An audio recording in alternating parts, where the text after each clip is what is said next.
if you're a wog, you have a hairy ass, right? Like it's like spank hairy, bro. If you any wogs on there, no, you got hairy ass. If so, right? Like you don't want dingleberries, man. You gotta wash your ass. Like I'm not joking. They're a real fucking thing, man. The like, little droopers.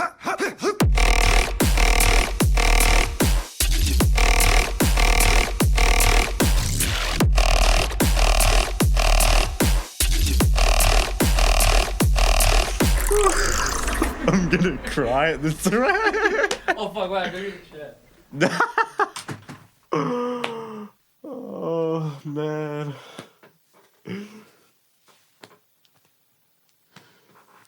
Oh.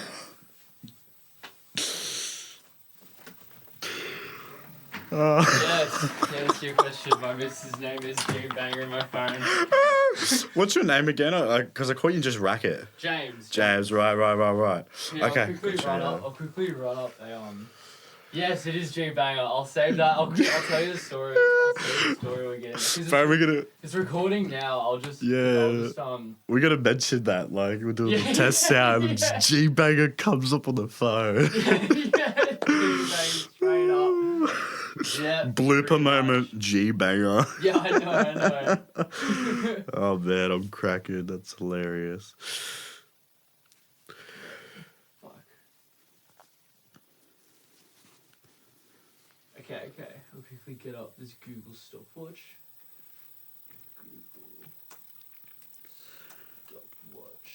Bang. Cool. I'm kind of gonna freestyle this because I like scanned the questions, but never like thought like what to answer. So that's all right. Bro, that's all right, man. It's all right. It's I'll really free flowing. I'm gonna twist this up a little bit. There we go. All right, I'll quickly grab this Google Doc as well. Yeah. Because this should be all good. Oh, wrong one. No, it's not. Nice. All right. Fuck yeah. All right, we're on. Everything's set. Set. Man. Surely I have to start with, why is your missus name Racket, man. What the hell? No, dude, that's been G-Banger for a hot fucking second because my girlfriend, she's from Armidale, right? Yeah. And they used to call her, she worked at a Bunnings for like ages, right? Yeah. And she told me that they used to call her like G-Strain because their name's Grayson. Yeah. So she'd be like, it's like everyone there would call her G-Banger, G-Spot, G-Train. And I heard G-Banger and I was like, oh my God, that is fucking unreal. I am 100% putting that as your name on my phone. That is crazy because, like I was just explaining to you, right? Like you were in there testing, and I get it, like the message pops up and says "sounds good," and I'm like, "Why is G Banger like? Is that him on his other phone?" And it goes, "Is the guy there yet?" And I'm like, "That's his missus," and I'm just cracking. Yeah, while you're reading the epistemology of the word shit, man, I just made up whatever. Like I said, you were taking a crab takes too long. Buzz, bro. Yeah, so let's cut to it. What's the biggest shit you've ever taken? Holy shit. You're asking me the wrong question. I don't know. I always say if you go to a nice hotel, you take a shit to test the toilet out. That's how good it is. Dude, you know what I think, I don't know if this is just me, right? Yeah. But I've said this to a lot of people and some people give me some weird looks. But sometimes when I'm in like a nice toilet, like I can't help but just shit extra hard. Like I'm like, I have to just take a shit. Sounds like you want to get hemorrhoids at that rate. Oh, bro, I actually have a crazy fucking story about potential hemorrhoids, right? Oh God. No, okay, all right. I'm gonna out myself. I've told a lot of people about this. I've told like an embarrassing amount of people, so now I'm gonna go on the record. So my girlfriend and I, we moved to Canberra and we went to this we had this house, like we split it with four other people. Damn. And it was a 4-bedroom, so it was good. So we split a room, it was all good. Yeah. We had an ensuite and we had a shower head that came off. And I realized, right, I heard this in a different podcast. I don't know if you know who Tom Segura is. He's he's a comedian, his wife's a comedian. They're really fucking funny. But she started talking about this idea called a shit to shower. Yeah. So it's where you just take a shit and you just give yourself a full body bidet and just jump in the shower. And dude, I I will say it on the record because I've told everyone who knows me knows this, but I'm a huge proponent of that. Obviously, use soap, be hygienic, don't be a fucking grub. No. But dude, you don't need to wipe. Wiping is just a construct. Well, you got to wash your ass in the shower anyway, right? Like, obviously, you're going to wipe your ass 100%. before. But, like, people, they don't wash their ass or something? I hear about that all the time. No, Some dude, shit, no, you know? that's grubby. Like, it's like asking someone if they're a scruncher or a folder, you know? You're going to be a folder. Why are you scrunching it dude, for? You know? anyone, like, dude, if there is someone who scrunches, you need to get out of my life. like, Scrunches just, what's the point? You're wasting the toilet paper. But some people, are like a couple of my exes I know, they'd waste like half a toilet roll on themselves. Nah, that makes me angry. I had one ex that did that, and I told her, bring your own fucking toilet paper when you get to 100. Like, you rat shit. Actually, she lived out in Canberra. maybe it's not your Canberra. Yeah, you sure it's not a Canberra thing? Yeah, maybe it's just a weird Canberra thing. I'm surprised nobody we know has said the story of like your hemorrhoid story, like, or something like that. Oh yeah, well I know a lot of my mates who like know I've been a big proponent of this because the reason why it is a hemorrhoid story as well because what I realized, I mean, especially if you like have a little cone, you get a bit high. Yeah. The best thing I found was I would just shit really hard because I just loved because I just recently had discovered that toilet paper and needing to wipe your ass is just a construct. It's not real, man. Yeah. It's not real. And I was just like, so I would just shit super hard and it got to the point where I'd shit a little bit too hard. And then I was just if I say too much info, but if you're a wog, you have a hairy ass, right? Like it's like spank hairy, bro. If you any wogs on there, no, you got hairy ass. If so, right?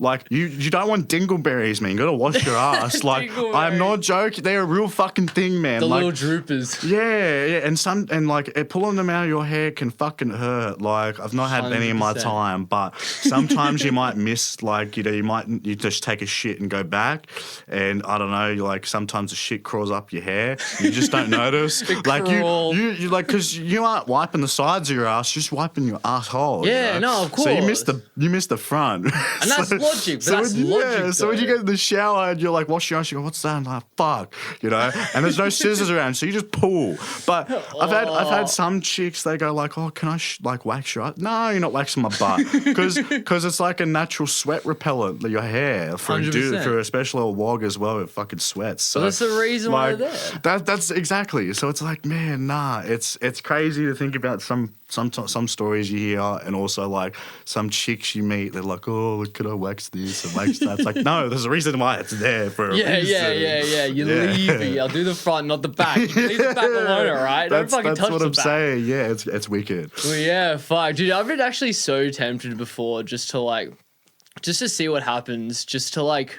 wax everything. I've been so tempted before to wax my eyebrows.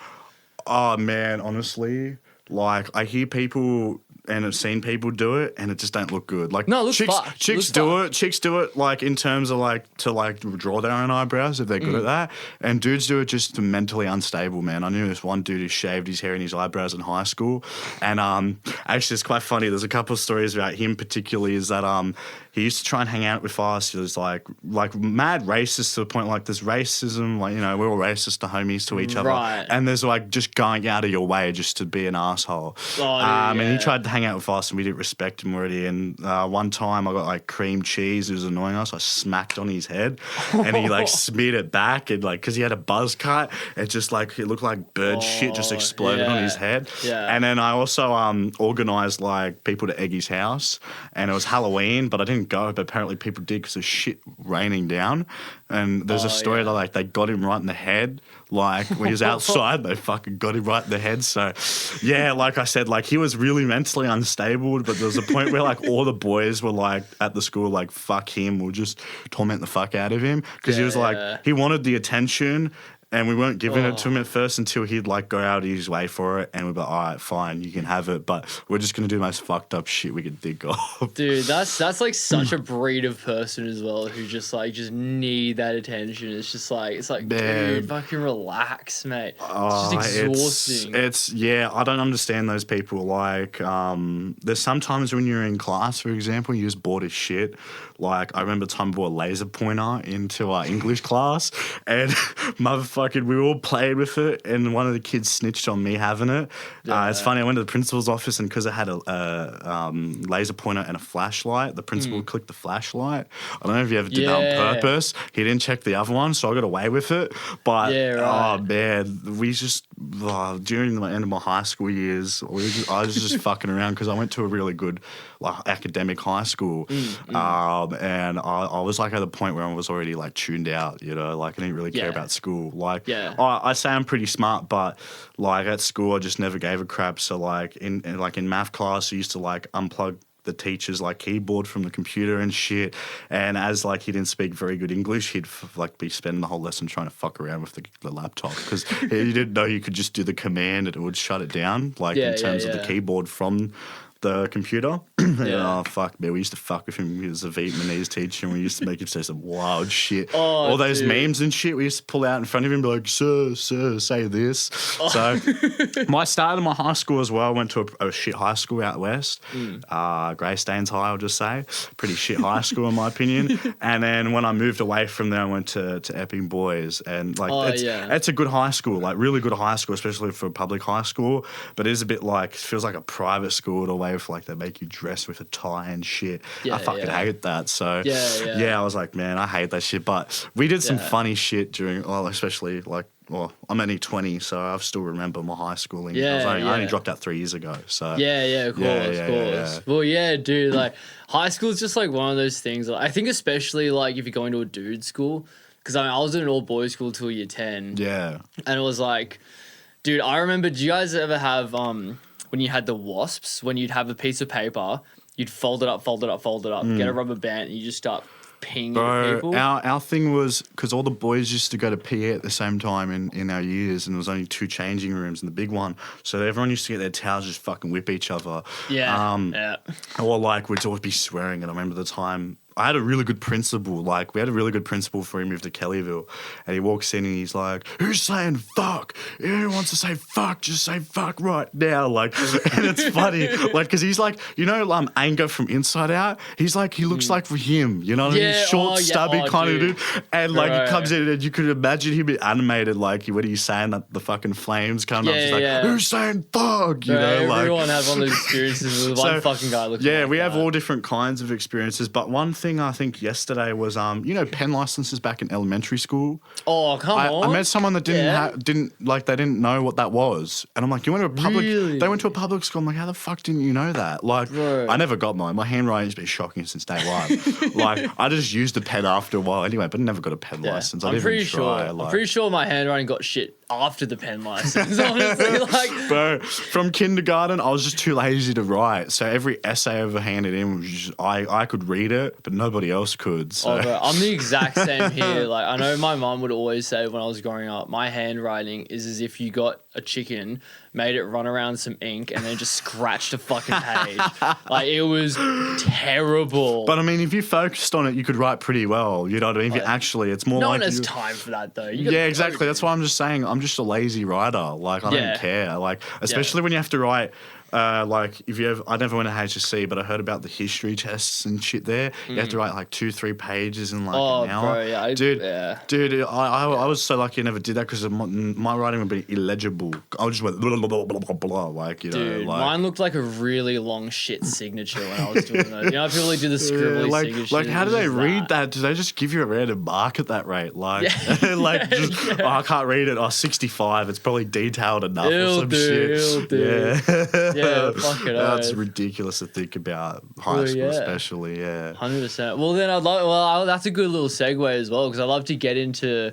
By the way, I think I literally just forgot to like introduce you as well. Me. Yeah. We just went straight to G banger. Fucking off the rip. Out the races. There was nothing else.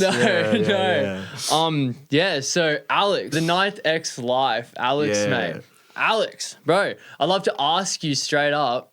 So did you start your music thing in high school? Is that where you kind of got a lot of inspiration from?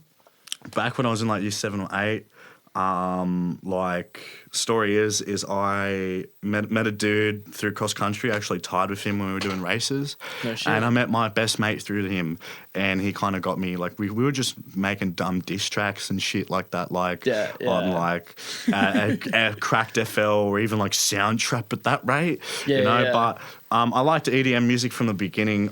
I guess it was like maybe Skrillex and shit when I originally like got into that, just because Skrillex was popular back when I was like 10, 11, 12. And I made really horrible like bass trap music kind of thing.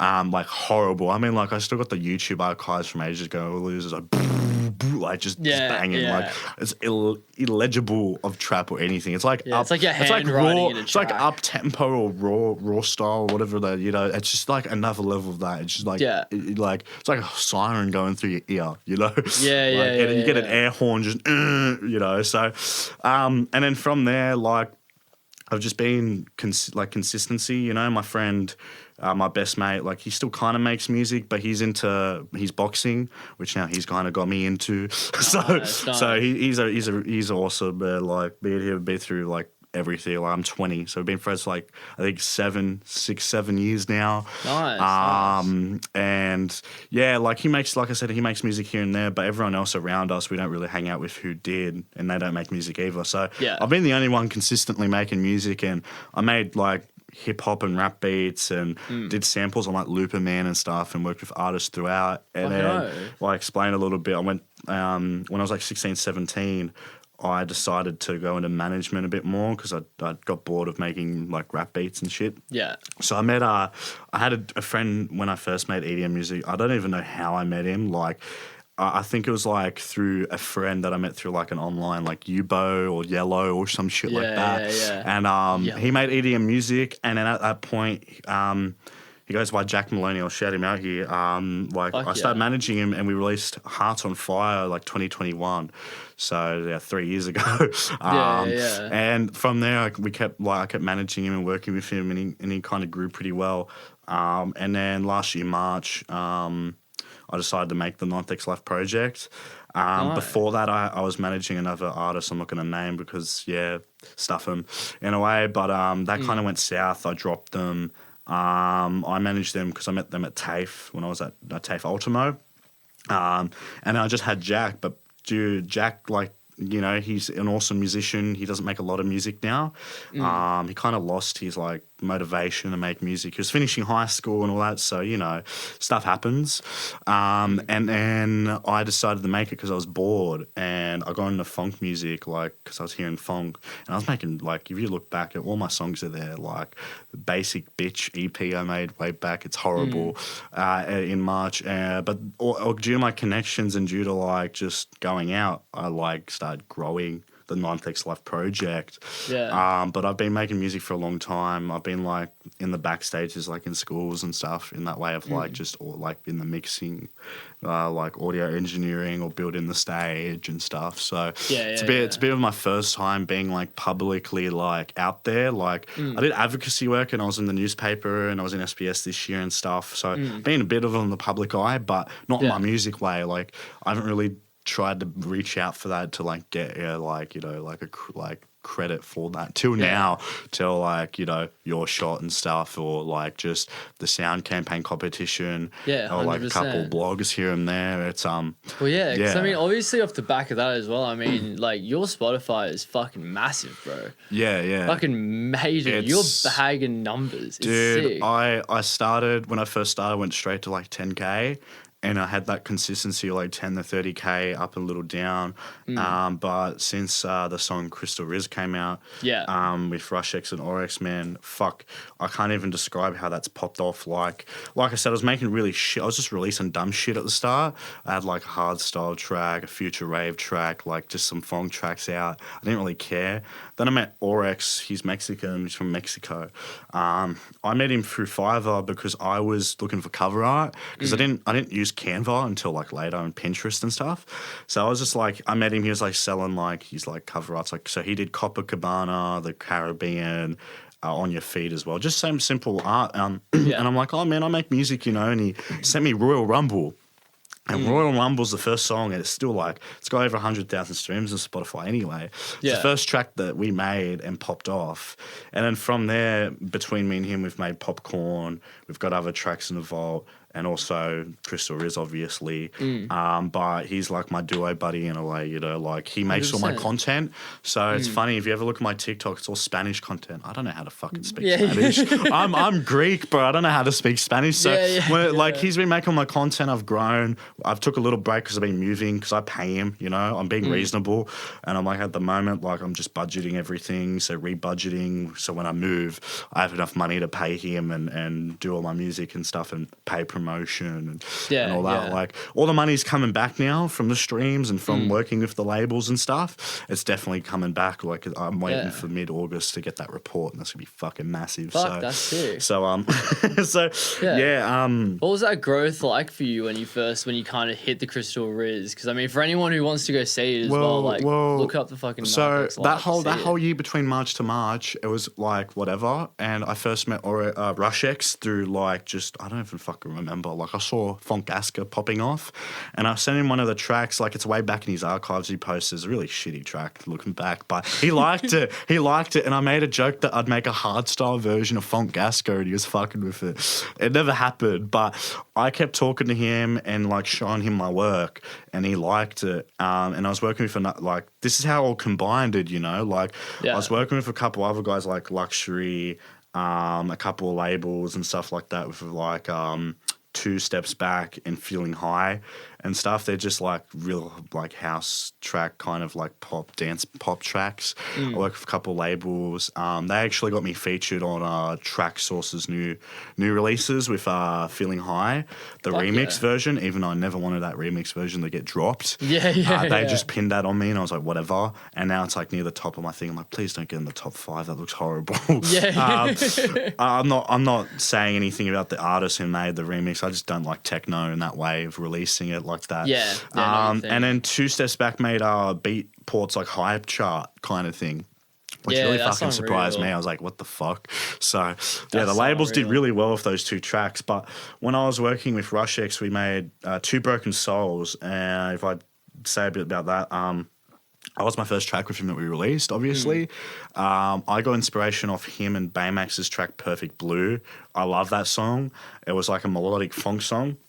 So we made Two Steps Back, and that's where I kind of got Rush X's attention more in terms of like, hey, I can actually mix and master when I'm bothered to do it. And he was interested. So we made that, and we've just been talking ever since till Crystal Riz. But on the other hand, I was working with Goose Music and their boys like Hull and Seen Twice that I've been working with frequently. Like Seen Twice, I have 3 songs with him now, I think. And they popped me off on VK and Yandex. Like I'm getting editorials, and I was off my mind, got me to 50K there in March.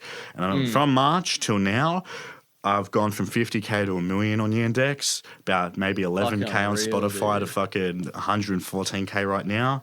And TikTok in April was at 2 million streams off all my songs, and now I'm at 20. So my social media, like I've only got 400 people. I'm not looking too big in that way. Like I was explaining to you, I've got to grow that a little bit more and stuff. But when I say like shit, it's ridiculous. I was trying to push 100K for Spotify this year. And when I hit 50K, I was like, let's get to 250 by the end of the year for Yandex. And it fucking went to $1 million. And I was like, what the fuck? It had like these things of where I'd go up, I'd stay there for a bit, I'd go more up, I'd stay there for a bit. It wasn't just straight up, you know. So right now it's stagnant on 1,050,000, and that will stagnate till I release a new song. I get the editorials, get the algorithm back, and City Vision on that alone did 600,000 streams in 3 weeks off there. And it's unreal. It's fucking like I said, it's hard for me to comprehend, you know, like. And it's even hard for me to comprehend. I just did a DJ fucking gig, you know? Like, everything at once has come all at once. And as I've been working, making music and just doing my normal hobbies and shit, it's not sunk in fully, you know? Like, I'm still comprehending it all the time. And I'm still, like, posting it out, and I don't think anyone else around me has comprehended it fully. Like maybe my mate has, but everyone else is like, "What the fuck's going on?" You know, and I'm like, "I don't know." Like it's just fucking happening. So because I really want to come back around to your shot. But before we get into your shot, I want to ask, like, when you kind of had those ups, the plateaus, you know, everything's kind of growing. Did you shift anything that you were doing in those moments to kind of help foster more growth, or how did you kind of change your approach to what you were already doing? Man, I just, there's a lot of like obviously labels that come pop around. So I decided to stick to the Goose who I work with closely, and they've given me more opportunities and stuff. But like that big moment came when Crystal Riz dropped, and we put marketing into that. Obviously, I put marketing on my tracks, but we had more because of Rush X's backing in a way.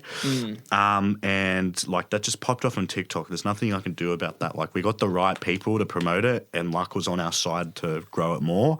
Right, so you had the team behind it. And I haven't changed my approach to like networking or anything. Like when I first with Luxury, when I first released Cha Cha on Goose, I didn't exactly think Goose was like anything to work with. But I met some of the artists who were making chill trap at the time. So Scene and Hull Scene, Twice, Hull, Destiny, and all those kind of guys over there in Belarus are making this fucking awesome music. And I go to Scene Twice because I really like his song Last More Than Ever. And I'm like, bro, like I'm gonna work with you, because I showed him a song called Can You Find Me? I'll release it for label. I really like my song, but he's like, oh yeah, man, like I kind of got his attention. But like, obviously, he's not going to fuck with me because he's way bigger than me and, you know, whatever. Until like, I was like, bro, I got a song for you. And I sent him Off My Mind. And he was like, I fuck with it. And I'm like, okay, that's good, because it was like a chill trap style if you listen to it. And we worked together. And ever since that, I've worked with him and Hull. So I got a song with Hull coming out. And I got another song with Destiny and Scene Twice. So Destiny is kind of a little bit with them. I don't talk to him much, but him and Hull had a big song called In the Darkness that went, it's gone like fucking huge, you know. That's so sick, Scene Twice is a lot of music as well. And me and him have over 1 million people, and like we have the same numbers now. Nice, Beforehand, man, I didn't have anything on Yandex or anything. But since I've been releasing so much and it's been gaining that traction, and me and him have been working together, it's just combined it. And bro, it's just gone more than just music. Like sometimes we'll be sending the most dumbest shit to each other, like especially Hull. Me and Hull, it's like we're fucking like, you know, synced together. Like he'll be drunk, send me something, or like I'll be fucked up and sending him something on like Telegram.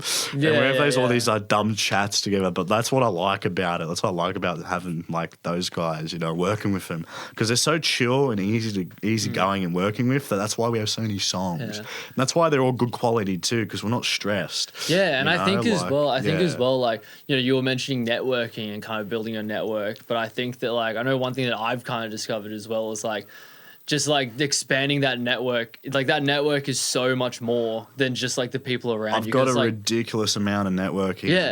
And that's the thing that sets me apart from others is my networking. Like I hear some people I've met and they're like, oh, I can't network. And it's like, well, how are you networking? You know? Exactly. And I have the particular way of fostering, like you've got to engage with the person first. When I was producing, I was in that same mindset of, oh, I'll just message and be like, hey, you like my song, you know, or whatever like that. But I met a guy who did lo-fi music, because I was kind of in that game, and he was like, oh man, like I like it, but we don't have a connection. Like, you know, like when you, like we have a connection, we'll work together. I didn't work with him, but I kind of got that in my mind that I've got to make a connection with them and see where it goes, you know? So that's how we started, like that's how I've started doing it. And I think just advice to people is when you're networking with someone, be engaging with them. Don't just send them your song. We all hear that before, but people do it too often, even with the advice given to them. Just like see how someone's doing, comment on their shit, message them, just support them and whatever, because everyone will might work with you eventually, you know? It just takes time, and you got to find the right timing, and also the right song. Like you're not going to send someone some opera crap if they make EDM music. Well, I know one of the biggest things as well that like I've recently kind of discovered is like just the power of Discord. Because I always thought Discord was just like a gaming platform, but like I mean, I talked to like one of these big D&B guys. Well, he's not like big, but he's like just a fucking dude from England. His name's Slonkers. Like I'm like some people probably know them in the D&B scene, but he was just like, yeah, dude, get on like Kingdom Audio, which is like a big label, like get onto that Discord, like just fucking talk to people on Discord because that's half the I'm network. in so many different Discord chats. Yeah, dude. And I go under the 9THXLIFE or Ice Bear, you know. I'm just like whatever. Yeah. It's my gaming tag sometimes and shit. Yeah. And yeah, like And then you start getting recognized as well. Like I was in one of them that goes, "Oh, it's the Crystal Riz guy," and I was like, "Wow, fuck," you know, like, that's shit, mad. shit. And I was like, "Nah, how do you know?" They're like, "Yeah." That's so mad. People start recognizing you as you progress through, and I mean, domestic and international chats.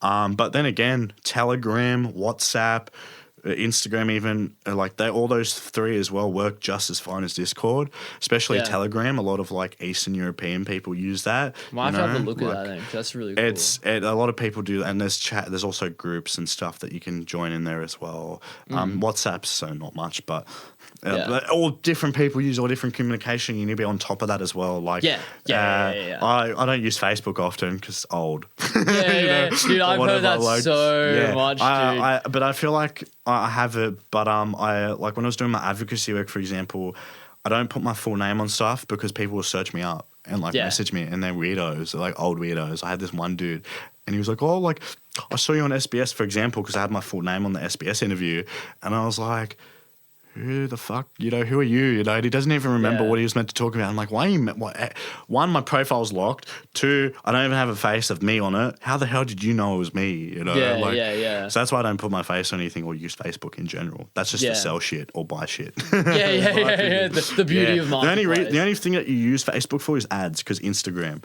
you use them to release your reels on there and combine it. And that's how it works. That's how people get more streams and all that, is they use ads. You always hear meta ads, target ads. They do work, but you got to do the right way.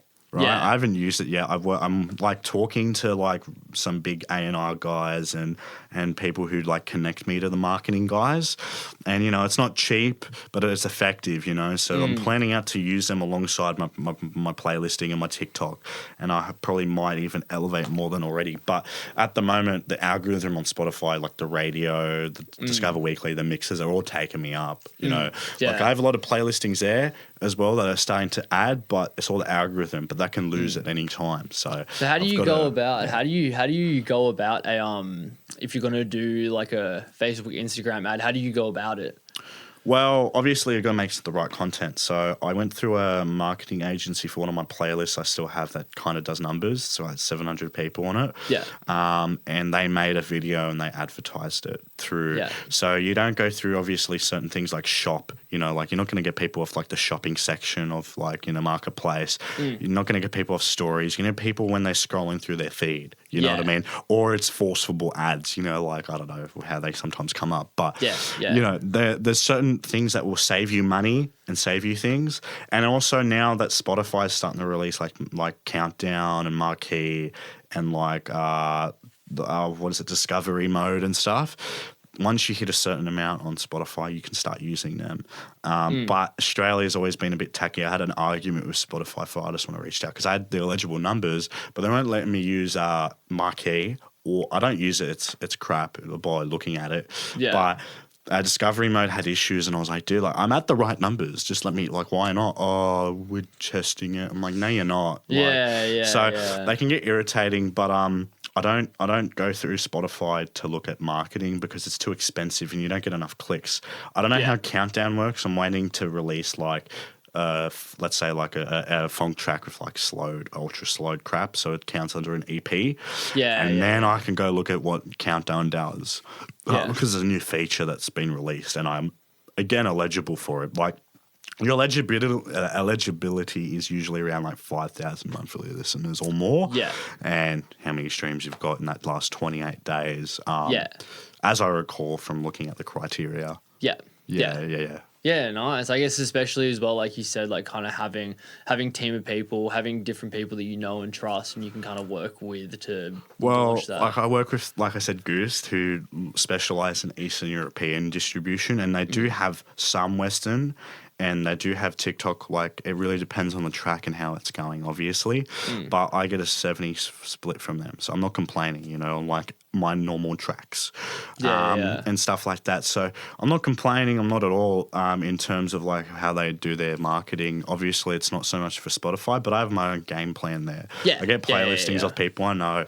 You know, Apple Music comes in and does stuff again. too. Exactly, that's a network. You know, but the thing is you need a team in terms of like, it doesn't matter if it's a label team or just some homies and stuff. You know, you need like some kind of team around you to really foster your, like, it doesn't matter if it's outsourcing, like songwriting, producing, mix and mastering. Like, there's a reason why these big artists have like 10 people in their credits, man, of like just songwriters, you know, and they all get a piece of the pie. So what if you pay someone $30, you know, like, well, you're building up, you're building. It's you're investing in your career. That's it. And the way to invest your career is, yes, part your time, but also your money. Unfortunately, your money has to count these days to really get somewhere. And I mean, you got to get the value. I've been investing a lot of money from my old job, my new job. I've been like, you have to budget, you know. And I see some people, they go online and they complain all the time, and it's like, well, I get it, but then I also realize that like, you're not working hard enough, you know. Like, even though that sounds a bit nitty gritty,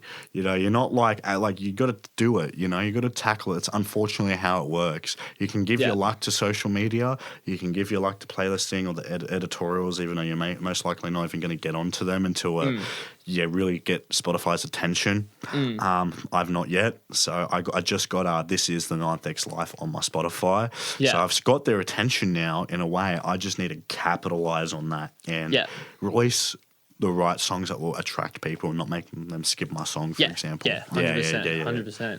Yeah, because I wanna loop around to your show a little bit. I'm really quickly just gonna just get this thing back up. Oh, there we go. I'm already at 35 minutes. Goddamn. It's going, bro. It's going. We're gonna be here for hours. This is gonna be a Lex Friedman podcast. Like 4 hours. But I was gonna say, because obviously this is all in the pretense of you making a lot of funk. Like, that's kind of what your career on Spotify has been kind of based around. What prompted you to kind of make the shift from producing to DJing, including getting into your shop? What did that process look like for you? Well, when I went to get interviewed by them, I said it was the missing piece on my puzzle, because I don't know how to DJ. Like, producing is a whole different game.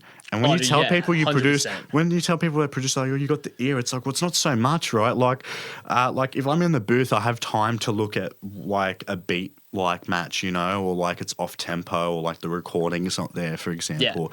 DJing, you don't have that time when you're there. Like, you can practice, but when you're on stage, you don't have that much time, you know. It's like reaction of like, oh shit, like I've put the track on, it's off by a beat, you know, it's off by an eighth, you know, whatever, you know. So there's a lot different from DJing, and I've been seeing a lot of my friends like Archie Minion, he's one of my mates, he DJs, you know. I've seen like Matty Loco and shit like that, who did it last year. I've seen a couple of my other mates, you know. Like, Matty's more of an acquaintance, you know what I mean? Like, in terms of like, I had friends that know him and I was reaching out to him and stuff. Matty's a good guy. And I go to his gigs and shit and we talk and all that. So I seen them all do it, and I heard your shot in the background. I was like, I'll go check it out, you know. And I went and I was like, okay, I might as well do it. Go learn how to do it and just kind of give myself a new skill to learn. And that's my goal, and that's what I achieved, you know. So that's how I got into DJing. I knew it was the last piece of my puzzle in a way. I've done everything but DJ. You know, I was like, if I want to perform my own shit in the future, if I do, it will have to. I got to use it. I got to know how to use a deck. You know, and that's what like, you get told a lot. So of course. Would you ever see yourself? Would you ever see yourself being a funk DJ, or would you? No.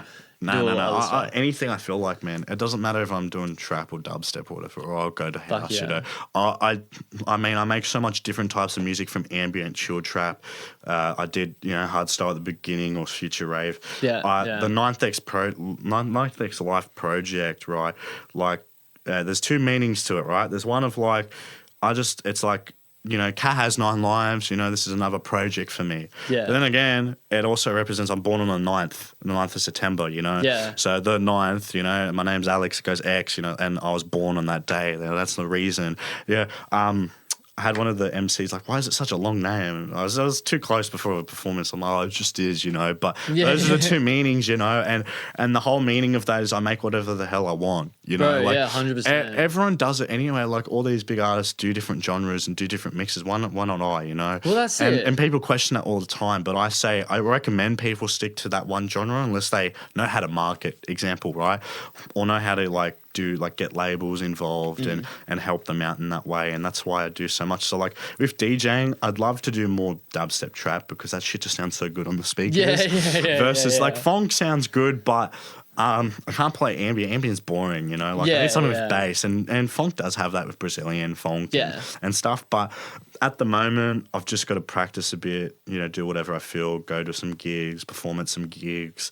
Like I'd love to perform at a festival or something in the future. It'd be awesome. But I want to go as like obviously a multi-genre artist, producer, DJ that just does whatever the hell he wants. And people fuck with that anyway. Like nobody's out here like going like that's a shit idea. You know, people like it's whatever. I'm gonna fuck with it because the songs are decent quality. At least, I think especially, I think especially as well as like when you make your brand and you make your brand very true to like what you're doing as well. I mean, it's like my whole racket brand. Like that is essentially like the whole idea is just like.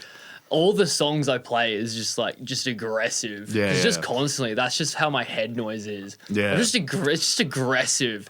Causes problems for me sometimes. I looked at like your shot, for example, and I saw all like the like hard style kind of stuff, trap. Everyone was rocking it, you know what I mean? Everybody's up and vibing, you know, and that's what I saw. I was like, damn, that's why I wanted to do that because I've seen it all the time.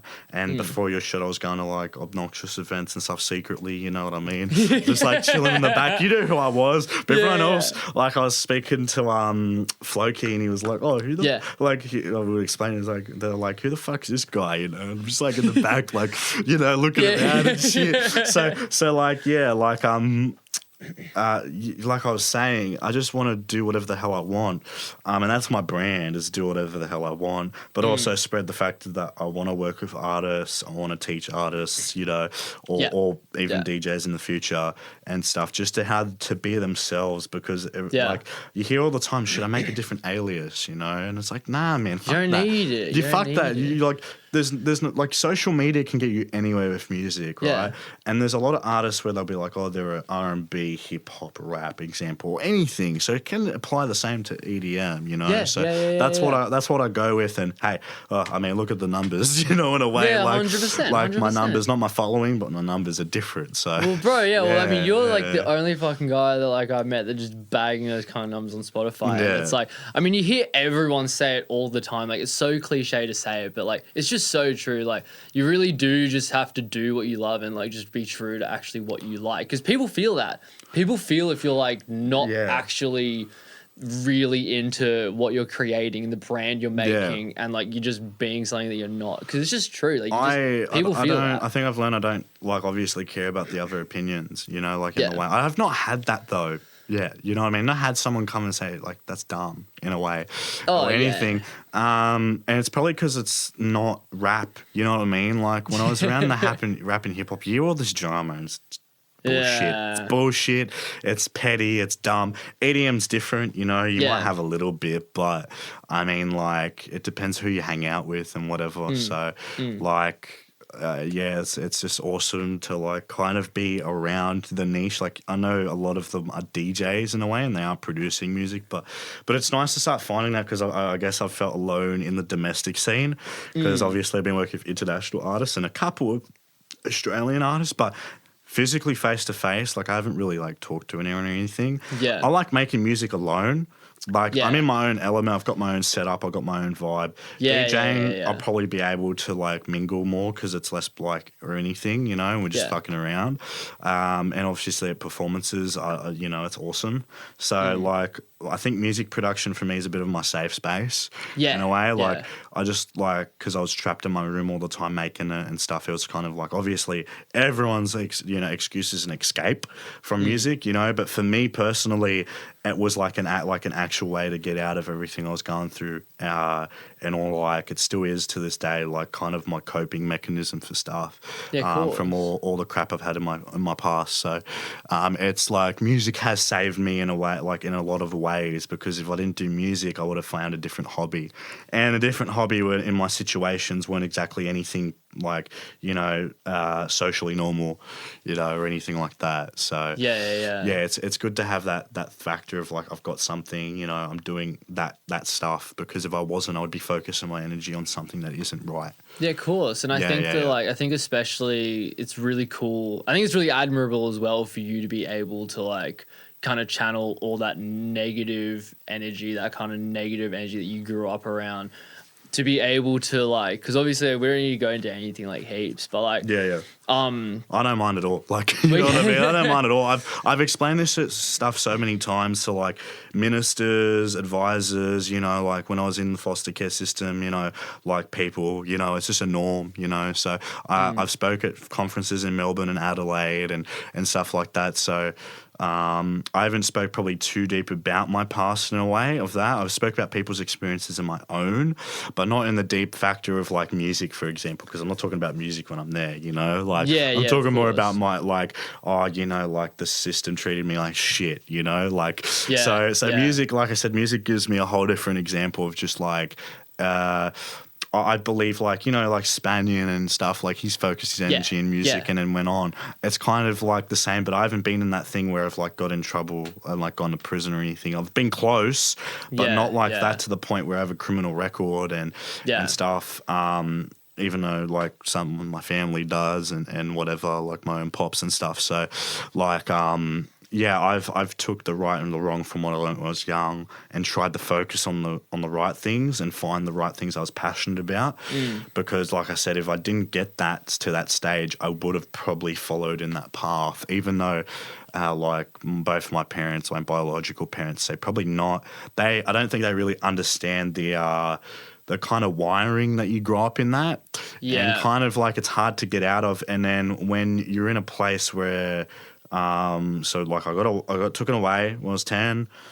Spent a year for my normal foster family, went to my mum's side of the family, and then went back to my foster carers when I was 15. But by the time I got to that point when I was 15 and certain shit happened, it all kind of crashed. It went like on a negative slope for me, and then I went to Scotland with them, which is very, very grateful for that. It got me away from like the bad place I was already in for a bit, but when I came back, it all crashed down again. But it went worse because of COVID, but not even. It was just before COVID, but it went way worse. I was during COVID around before, so I got real bad until like I started managing. I moved out. And all that kind of stuff. So I've put a lot of my like negative energy and like kind of selfishness into music, and it's kind of blossomed into like me having obviously more realistic goals and being more optimistic about my future, and also on top of that just being less selfish in a way, because when you're negative you get selfish about yourself and you ruin everyone around you. And now I have guilt from that, but I've coped with that. But you get that guilt factor of like you're like people around you that were good and trying to help you, you're just swiping them away, you know. So that's what happened to me, and I feel bad to my foster family for that. Like even though we got a real good relationship, that was strained because of my selfishness, because I was in that factor of like, because my own family don't care about me, I don't think they care about me. But that was just dumb. That was dumb for me. But that was because I was young and I was just in a different mindset. Of course, I mean that's like, and that's, I mean, I guess it's just growing up is like that different perspective, and like, I think at the end of the day, it's like, I think it's really admirable that you're able to like take that and turn it into a blossoming career like you've kind of done, because it's like you said, I mean, a lot of the time, I mean, I'm not gonna sit here and pretend like I've had any kind of experience like you, but it's like it's really, really prominent that a lot of those, it's hard to get out of that, you know, like it's fucking hard, because it's like you're stuck in it and that's all you know and that's all you see. It's like you said, like see a lot of my friends like some of my friends in that, a lot of acquaintances in that, you know, and the place I've just recently just moved out of has got a lot of people like that.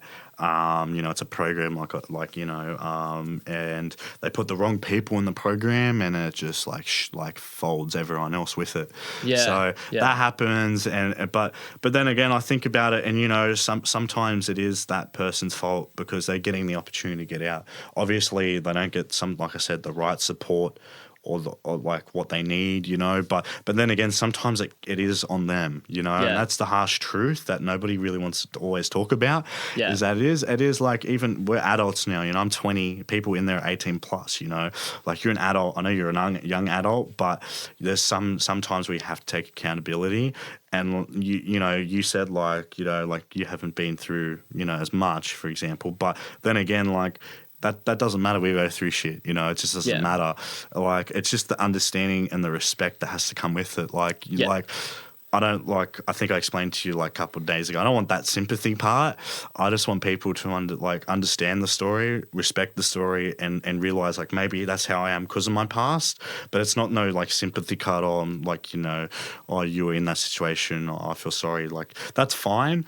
But it's more of I just want the respect part, you know, because I'm still trying to live to be better, you know, than what it is. And sometimes like you can get in a bad place and that could all come crashing down. 100%. And that's what I'm trying to avoid.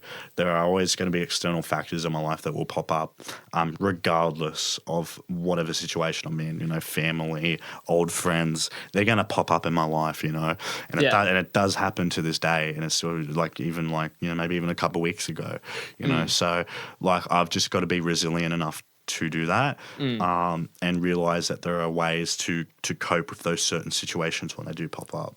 Yeah, of course. And I think that like, I mean, obviously you talk a lot about like the respect and like deserving and like, you know, being able to like voice what's happened and then have that respect. And I think the biggest thing that I hear from you is the fact that I think the biggest thing that I personally respect especially is like the accountability of that as well, for you to be able to say like, just because, you know, I might act a certain way just because of my past doesn't mean that it's not up to me. In the same way that you say, there's a lot of people who have had help, but they don't have the accountability to do anything about it. It's like, it's almost like just saying it's not my fault. It's not my fault. And I think you see that with like everyone everywhere. A lot of people do that. And that's the thing, like example, like a family member I've already said does that still to this day. And it's like, you're old, you know, like you need to start doing that. It's like I said, selfishness, you know. And everyone, I remember you saying, you know, like everyone cares about themselves to an extent. And it's so true. It is so true about that. But there's also the factor where you have to take a step back and be like, well, hold on a minute, like I've gone through all this crap, but you need a realization, and that's what I had. When I was about to move, when I figured that I wanted to move out, was the realization of, hey, I'm putting an effect on everyone else. If I take this risk and go move out, I'll benefit from it, and they'll benefit from it, because we need like the separation it needed to happen. For example, for me to move out of my foster parents' house, you know, because it was just becoming like bad, and it was because of me, not because of them. They were supporting me as much as they could. It was just they obviously didn't understand that, but I had to understand that. I had to understand that I was the one that was putting them in the situation that they don't need to be in. And it worked out eventually. Like I you know, like did, you know, all the crap that I've done, and the good stuff that I've done. And actually, it's funny because I realize so I'm featured in a book, like a little segment of it where my foster mum explains when I was younger, and I was like, well, better behaved than like her two sons, like my two foster brothers, you know, like I was well behaved, like they'd fight all the time and I'd just sit there and watch them. But there was one thing that popped up, and it was that she'd always tell me that she loved me, but I didn't say it once. And it was because like I already had a mum. So like I didn't was driven, but I realized like I felt bad about that. I recently told her I loved her, and I love them all. You know, they all know that. But I physically said it, and that was different. You know, and that's how I know I've like come a long way in my healing process. And just self growth is the factor that like I'm acknowledging other people's behavior, because I'm pretty good at telling body language, but it's sometimes hard to like react in the right way, because like sometimes the body, like sometimes you sit there and you're like, well, I could have handled that better. Yeah. And there are definitely scenarios where you can, Yeah, you know, yeah, but yeah. you get better with that over time, you know. Yeah. And I'm still learning that, especially in terms of like love and shit like that. Yeah, you know? yeah, Like, of course. not had that a lot in my life, so it's a bit weird when you know, like I said, like a current girlfriend comes along and she's like wanting to pay for shit, and it's like, what the fuck, you know, hold on a second, you know, like, you know, but that, you know, there's different ways of people showing affection, and Yeah. you know, it just comes to me as a surprise, like sometimes, like with that kind of stuff, and I've had a heartbreak before, so Yeah, you know, of you're always wary, but yeah, you know, sometimes you have to be vulnerable to grow. Yeah, 100%, Yeah. 100%. And I really like what you say as well about how it's like, you were saying, like, you were talking about the accountability in the way that like things are always going to kind of happen around you, and you're going to react to things in a certain way, and you're going to say, fuck, I could have done that better. But it's like, that's such a valuable thing to recognize and understand, the fact that like, even though things are going to go around you, shit's going to happen, shit's going to fall apart, shit's going to get built up. Like, the only thing you can really control at the end of the day is just how you react to things going around you. Yeah. And I think that that's like a really valuable thing. I just had an idea in the sense of like DJing, for example, right? Yeah. Like I saw in the group chat today, they were like talking about like you can make a mistake, but you'll practice it over and over again. Yeah. It's with the accountability and everything combined that we just said. It comes to the factor of like, there's time to practice and there's time to heal and all that stuff, you know, and you do it in your own way and it takes time. And then the respect factor comes in of people respecting that, you know, like, and it just like all comes together. Like everything comes together. Yeah, people just don't realize that it's like a missing piece of the puzzle. You know? Exactly. Someone might be really independent, really all that, and it seems like they've got everything in control, but there's one little piece of that puzzle that's not solved yet, you know? And maybe you find the right person to come to help you with that, and that's how you grow. And as long as you're open to that too, especially. Yeah. And I think that's where vulnerability comes in to grow. Yeah, you know, 'cause you got to be vulnerable enough to let someone in for your growth to happen. If you take that route of somebody helping you, because they can destruct it as well. 100%, Obviously, it comes from you first, then other people. You got to find it, and then other people, because other people can help. You know, it's like making a song. Exactly. Well, you know, exactly. Like you know, one guy might not have finished the song yet. You know, you help him finish the song. That's the missing link piece. You know, it's a relationship. I can use like, you know, interpretations of that kind of stuff, you know, and explain it in that way. Hopefully that makes a little more sense to everyone. It sounds all mobo jumbo. We're just here spitting it, but bringing it back to music with the DJ. That's what I'm trying to do. Yeah. Well, no, that's exactly it, man. It's like at the end of the day, people need other people. It's just the way that we're wired, and you have to be, and you have to recognize that like you do come first, and you can. It's like you have to be selfish to like get yourself sorted first before you can let other people really help you. Like it has to come from within you. Otherwise, you're just going to keep putting band-aids on a broken bone. Yeah. Like you're not gonna be able to do it. You can only do so much to help someone if they're not going to actually help themselves, like you were saying before. Yeah.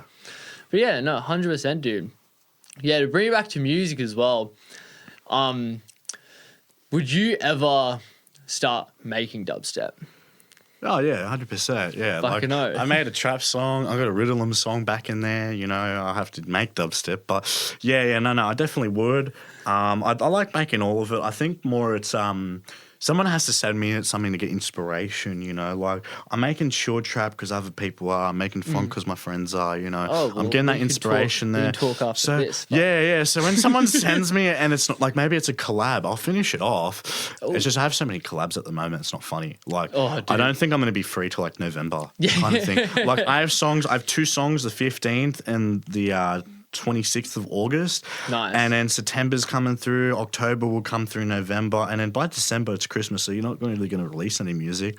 So that's where the collabs will start coming in. We have more time to like, I'll go up to Yaya's in the Gold Coast and relax with the computer and just go, bleh, you know, while she's feeding me, and I'm like, stop feeding me, and she'll go to my uncle and be like, Alex won't eat, and he'll tell her like, he's an adult, you know, he'll eat when he wants to eat, like happens all the time. That's just all the time. fly, But bro. that's a holiday, man. You know, like I just like going up there and spending time with my family or the family I have. You know, and I'm in the Gold Coast. I see a couple of mates like Jack, or I even see maybe Akira this year if I saw him at the Burdekin, but you know he pops around, or we've been talking about maybe even an event up there, maybe down here. He'll come back down with Jack once Jack's done Your Shot. He's Your Shot because he's doing it this year.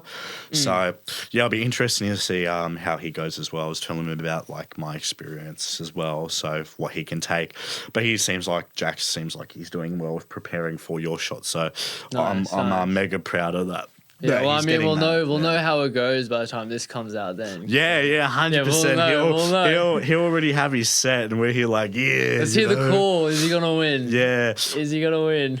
Well, we know how Your Shot. We know. Are we going to keep this in saying we know how Your Shot goes? You know, and I was telling him all about like make. You know, if you really want to win, make commercial music.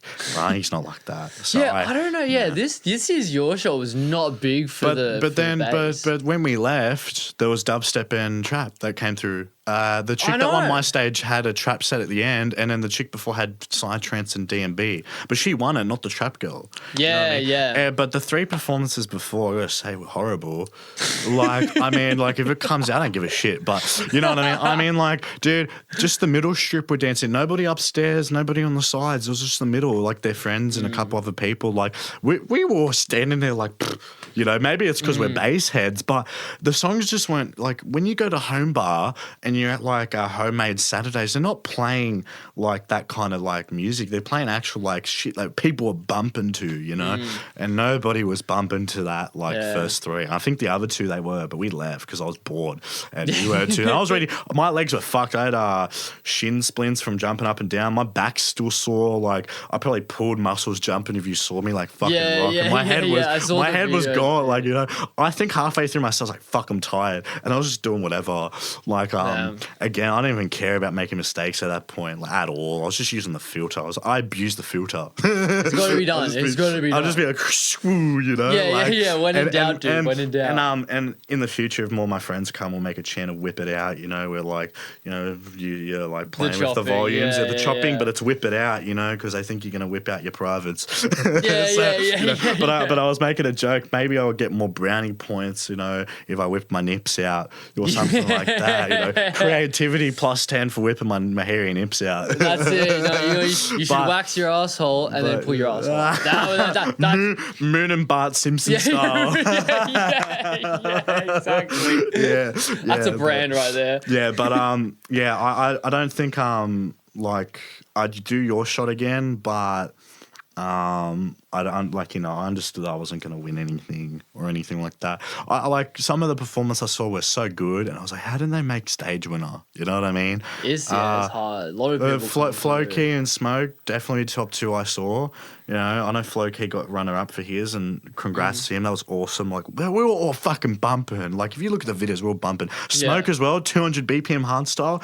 Bro, we're all going fucking nuts, you know? Even the judges were going fucking nuts. Like, and when I asked him, you know, I was like, you know, do you get anything? He said, no, I was sat there and I'm like, what the fuck?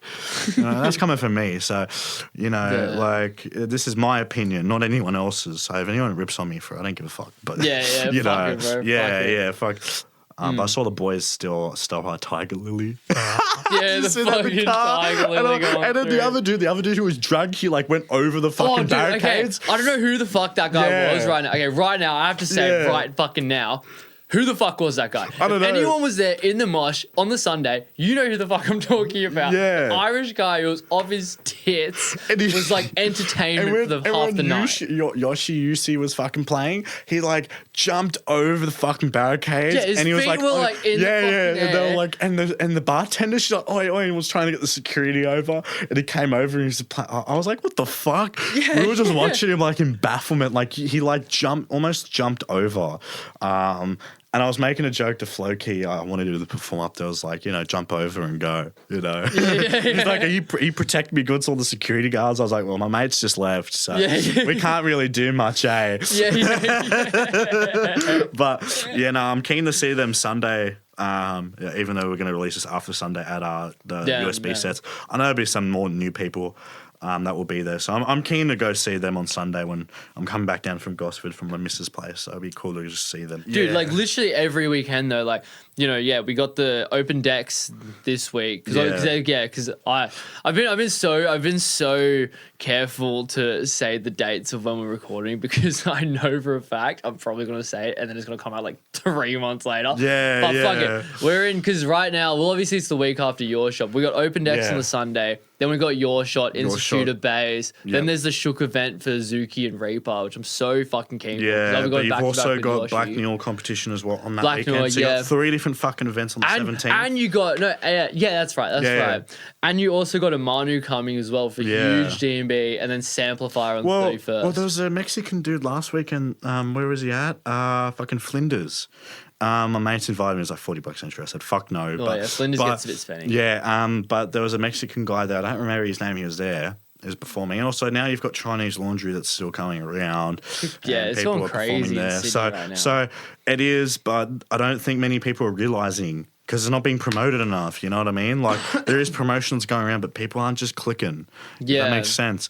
I feel like after August, people will start clicking. It's like, well, it's too late in that way. Yeah. Depends what's coming on, you know? So, and now you've got, Shook Thursdays, is it? Yeah, that's coming up. I've seen them. Yeah. And that's going to be cool because they'll start competing with, like, Ivy and shit like that, you know? Yeah, come on. And I love the fucking Burdekin, man. Burdekin's awesome. It's so good. Bro, ground level's good. The level 1's good. So, fuck, man, it's fucking awesome to see that. Also, Tokyo singing a song as well. Like, these are two places in the future I definitely want to perform in. 100%. Yeah, 100%. So when it comes, man, it's coming. But like I said, I want to take some time just to set my house up, get some practice in, go to Glebe's studio down the road. A guy, Dan, I'm starting to go to for DJ mentoring and stuff. Fuck yeah. Get some more shit in there, you know, have some time to really set up and come out with another fucking banging set or some shit like that. Maybe with less mistakes than my first one, but definitely that fucking intro I had, man. I had a mosh going in there too, so there wasn't like I had Pioneer. So Pioneer was really spread out, but there was still people moshing. So fucking shout out to everyone that was there. It was crazy, and even after people were like, man, what the fuck? I was like, man, I didn't even know it was gonna be that good. You know? Like, man, I just want to do it again, man, because I was just banging. I didn't have no nerves, man. When I fucking pressed play and the fucking purge was going, I was like, all right, man, I need to go crazy. Like, there's no other thing, you know. I need to go crazy. Unfortunately, there was that clash with like another person, but that's fine. That's you know? all good, so I was like, man, if they were still there, I would have fucking jumped in the mosh, but I wanted to make sure my Switch was there. So 100%. 100%. Well, yeah, dude. I mean, like, you just fucking keep on fucking cracking on how you're cracking. I guarantee you, like, dude, you're going to be making some fucking noise in Sydney. Bro, ridiculous, fucking, you know, What's So Not should take some notes. Get me somewhere, man. Where's What's So Not at? Man, I'm up and coming. I keep fucking commenting and shit, and he replied when he was at Tokyo singing a song about the spirit of Newtown. So, like, he's posted me on his fucking Instagram before, way back when I made Royal Rumble. So, come on, man. Take me to the Bunnings gig. Take him to Bunnings. Come on, take me to Bunnings. Take me to one, the one night stand over in fucking Warrnambool, whatever it is, Triple J he was posting. I posted on the comments, I was like, man, you take me, I'll get my mate, like my boxing mate. He's like 67 New South Wales champion. I'll let him punch me in the fucking gut to go there. I don't care, you know, like just get me somewhere, you know, like I'll prepare, you know, like, and that's a week after my birthday, for example, even though this will be released after. So I'm just saying 14th of September, 9th of September, my 21st, go down, fucking do that. Fucking that's crazy. That won't happen. I think he's already got that lineup, I'd say. But I don't know what's going on with the Bunnings one.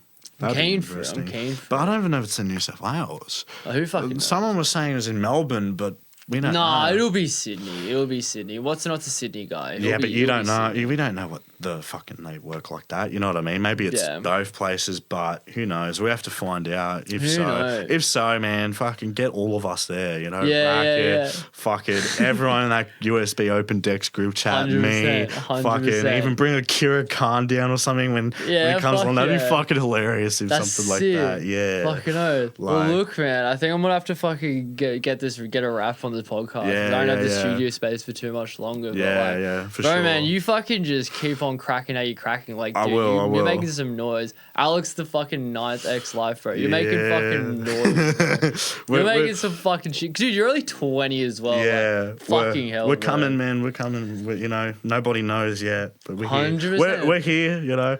Maybe my face ain't around, but it will be soon. Oh, well, dude, I'll tell you right, dude. With the fucking numbers you're pulling on Spotify, only 20, man. It's fucking unreal, bro. It's fucking absolutely unreal. It's the way even you've gone crazier for me to about it. think about it.